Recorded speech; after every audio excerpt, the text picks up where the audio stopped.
Hello and welcome to Charts and Beer episode 5. This is a show where we review charts and drink beer at the same time. Today I have 3 charts for you, 3 of the most upvoted charts on Data is Beautiful over the past week. We're going to first try and read and understand the charts, then we're going to go back and critique each of the 3 charts to work out what they did well or what they could have improved upon. So let's open the beer and dive right in. Okay, so chart number 1, we have Ivy League endowments as of 2021. So an endowment, I believe, is the amount of money that is donated or generated by universities in America every year. I guess you could call this their market cap or their profit. We have each of the Ivy League universities on the bottom. On the y-axis, we have endowment billions, which are billions of dollars per year. Based on what we can see, Harvard has the largest endowment every year, is 53.2 billion, followed by Yale at 42 billion, then Penn University, Pennsylvania, 20.5 billion. Now, these are huge numbers. Immediately what I'm thinking is these endowments almost feel like they are company size, like multinational company size. For example, Twitter was recently sold, as many of you probably know, to Elon Musk for $44 billion. Which is less than the yearly endowment that Harvard received. In my head, I'm comparing the educational institution of Harvard to a company such as Twitter. One way to really accentuate your data points is to make a comparison to another data set. So here we're seeing only a comparison between these Ivy League universities, 52 billion down to 6.9 billion. What might be more interesting is to know, how does the 52 billion of Harvard compare to, let's say, other universities across the world? How does that compare to Oxford or Cambridge? Is that even a fair comparison to make?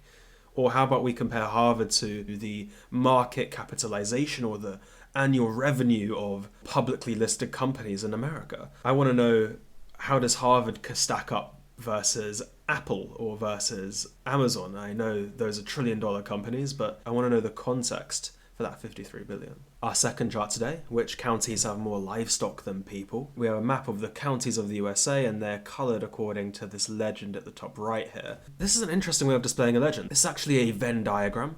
We have chickens as this yellow circle, cows as the blue, and pigs as the red circle here. And when they overlap, those colours mix together to create the combination of those colours. Blue plus yellow is green, so in counties where cows and chickens are greater in number than the population, that county will be coloured green. We can see that in areas like Texas, and cows plus pigs is this purple shade, and we see that in the Midwest area of America.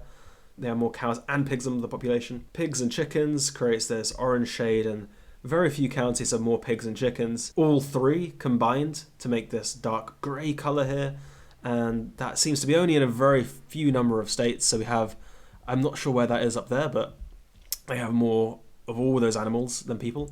And then we have, again, a spattering of counties in the Midwest that have more pigs, cows, chickens than people. You could easily have had the legend as 5 separate circles, spaced in a list, and you'd have to read down, and then you have to work out, okay, purple is pigs plus cows, but then you've already written pigs for the red circle, and it would become quite wordy and it would use up a lot of ink. Really neat, tight, compact way to display the data, and it's actually quite fun to use. It's quite fun to read, and it just feels nice. I like that. Okay, and finally we have Starbucks union petitions in the United States.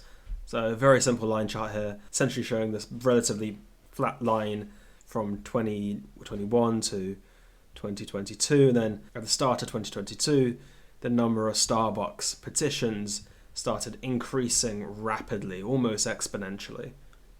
So that's the story of the chart. Very quick and easy to understand. I am very curious to know what happened at this inflection point here. What caused that increase to happen? Was it to do with the Russia-Ukraine war?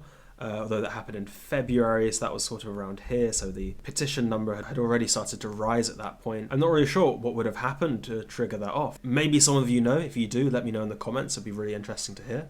Well, thank you very much for watching the 5th episode of Charts and Beer. I've still got a lot of beer left to drink, but I hope you learned something from this. I hope you gained something. This is a new series I'm doing, so I'm sort of learning as I go, learning what people respond to, what people want to see. Currently, we're just going to be critiquing the charts for their visual design, but in the future we could also break down charts or remake them, and you can see me actually walk the walk as well as talk the talk. And yeah, I'll see you on the next one.